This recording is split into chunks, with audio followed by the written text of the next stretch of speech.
Chapter 6, Pippi Arranges a Picnic. "We don't have any school today because we're having scrubbing vacation," said Tommy to Pippi. "Scrubbing vacation? Well, I like that," said Pippi. "Another injustice. Do I get any scrubbing vacation?" "Indeed I don't, though goodness knows I need one. Just look at this kitchen floor. But for that matter," she added, "now I come to think of it, I can scrub without any vacation, and that's what I intend to do right now, scrubbing vacation or no scrubbing vacation. I'd like to see anybody try to stop me. You two sit on the kitchen table out of the way." Tommy and Annika obediently climbed up on the kitchen table, and Mr. Nilsson hopped up after them and went to sleep on Annika's lap. Pippi heated a big kettle of water. Without more ado, poured it out on the kitchen floor. She took off her big shoes and laid them neatly on the bread plate. She tied 2 scrubbing brushes on her bare feet and skated on the floor, plowing through the water so that it splashed all around her.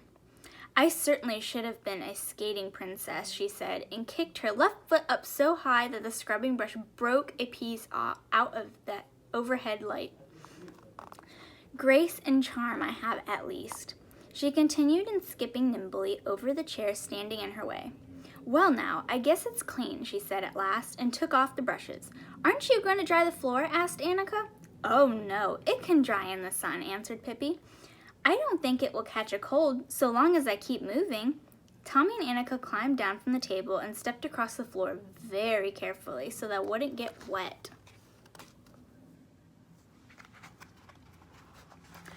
Out of the doors, the sun shone in a clear blue sky. It was one of those radiant September days that it would make you feel like walking in the woods. Pippi had an idea. "Let's take Mr. Nilsson and go for a little picnic." "Oh yes," cried Tommy and Annika. "Run home and ask your mother then," said Pippi, "and I'll be getting the picnic basket ready." Tommy and Annika thought it was a good suggestion. They rushed home and were back again almost immediately, but Pippi was already waiting by the gate with Mr. Nilsson on her big shoulders, walking stick in one hand and a big basket in another. The children walked along the road a little way and then turned into a pasture where the pleasant warmth in and out of the thickets of the earth and hazel. Presently they came to a gate on the other side, which was even more beautiful than the pasture, but right in front of the gate stood a cow who looked as if nothing would persuade her to move. Annika yelled at her, and Tommy barely went up and tried to push her, but she just stood there staring at the children with her big brown cow eyes. To put an end to the matter, Pippi set down her basket and lifted the cow out of the way. The cow was looking very silly, lumbering off in the hazel bushes. "How can cows be so bull-headed?" said Pippi, jumping over the gate. "What a lovely, lovely wood," cried Annika in delight as she climbed up on the stone she could see. Tommy had brought along a dagger Pippi had given him, and with it he cut a walking stick for Annika and himself. He cut his thumb a little too, but that didn't matter. "Maybe he ought to pick some mushrooms," said Pippi, and she broke off into a pretty rosy one. "I wonder if it's possible to eat," she continued. "At any rate, it isn't possible to drink it. That's how much I know. So there is no choice except to eat it. Maybe it's possible." She took a big bite and swallowed it. "It was possible," she announced, delighted. "Yes, sirree," she said, and threw it high over the tree tops. "And what have you gotten in your basket?" said Annika. "Is it something good?" "I wouldn't tell you for $1,000, said Pippi for the first time. "First, we must find a good picnic spot."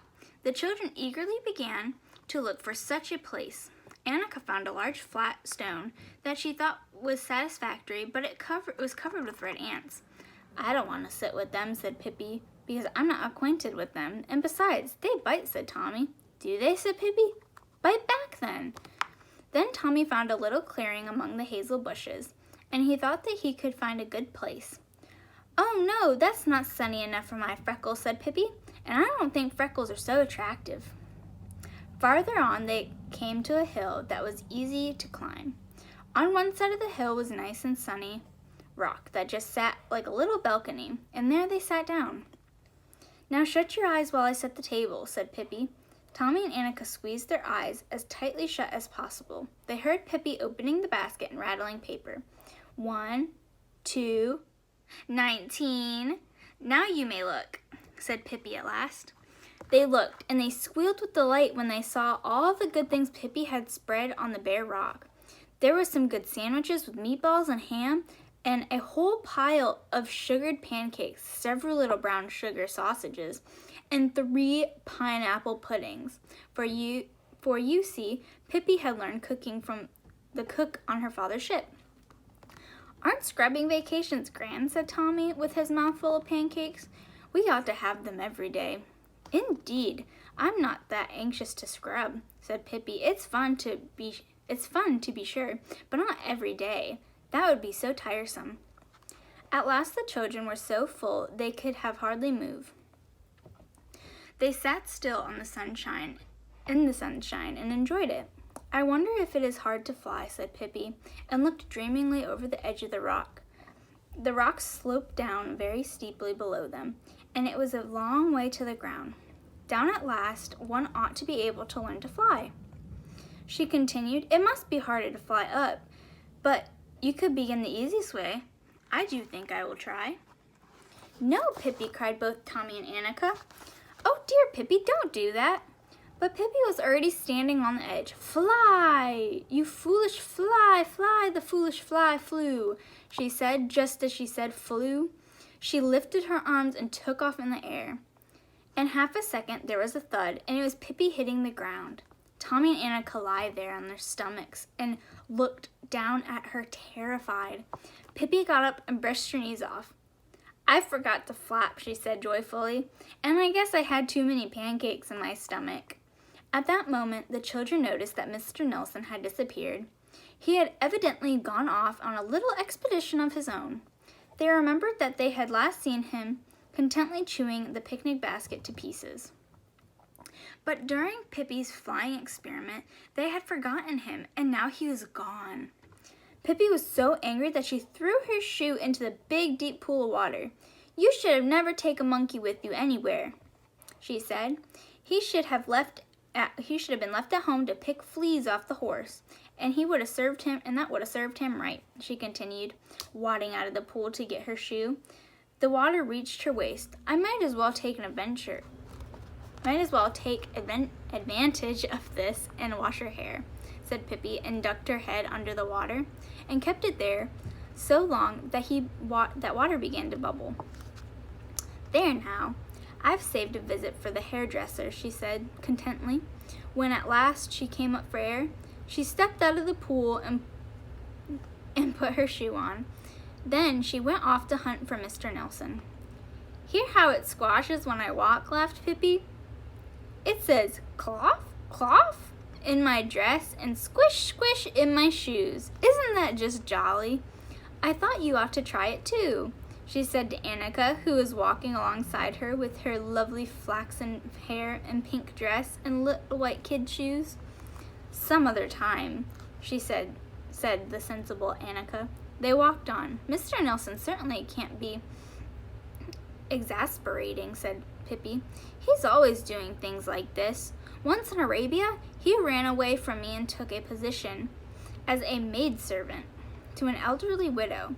That last was a lie, of course, she added after a pause. Tommy suggested they all three go in a different direction to hunt. At first, Annika didn't want to because she was a little afraid, but Tommy said, You aren't a fraidy cat, are you? And of course, Annika couldn't tolerate such an insult, so off they all went. Tommy went through the field. Mr. Nelson he did not find, but he did find something else, a bull. Or, to be more exact, the bull found Tommy. And the bull did not like Tommy, for he was a very cross bull who was not fond of children. With his head down, he charged towards Tommy, bellowing fearfully. Tommy let out a terrified shriek that could be heard all through the woods. Pippi and Annika heard it and came running to see what was the matter. By the time the bull had almost reached Tommy, who had fallen head first over a stump. What a stupid bull, said Pippi to Annika, who was crying uncontrollably. He ought to know he can't act like that. He'll get Tommy's white sailor suit all dirty, and I'll have to go and talk some sense in that stupid animal. And off she started. She ran up, pulled the bull by the tail. "Forgive me for breaking up the party," she said, since she had given his tail a hard pull. The bull turned around and saw a new child to catch with his horns.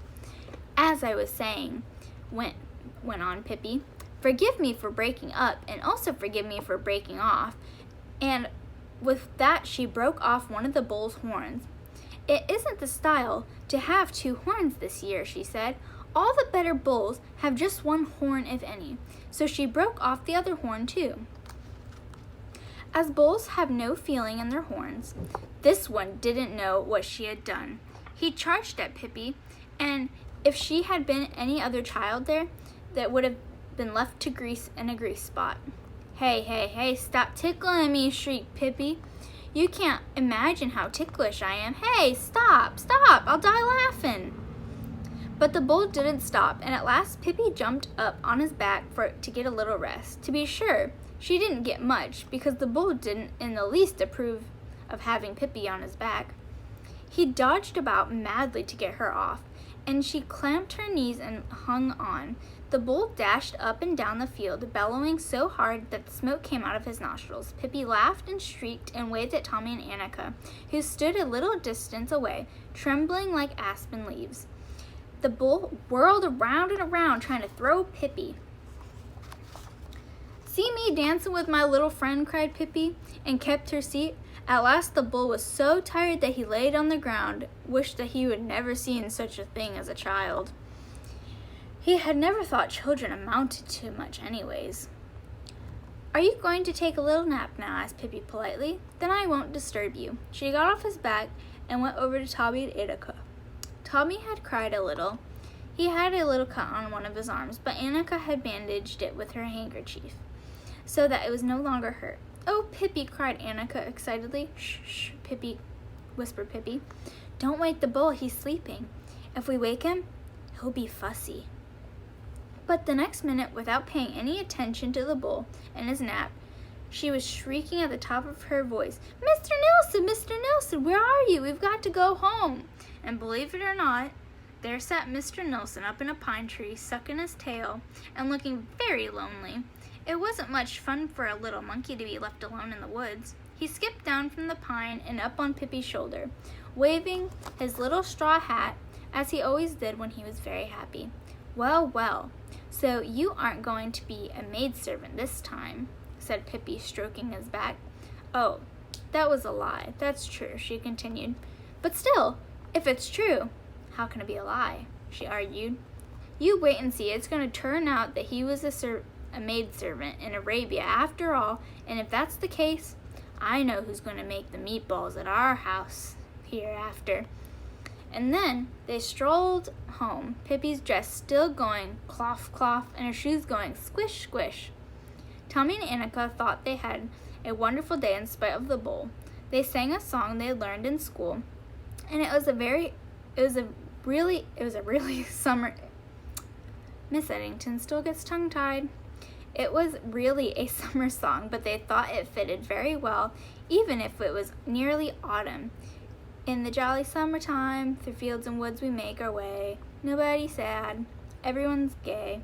We sing as we go, hola, holo. Who we are young, and come join our song."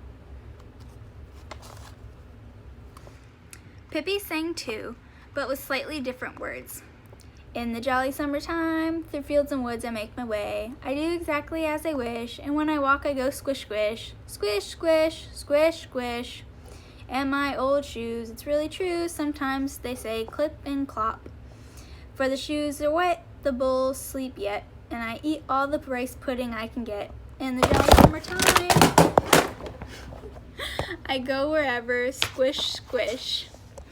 Sorry guys, Miss Eddington's camera fell because my kitty was playing behind it.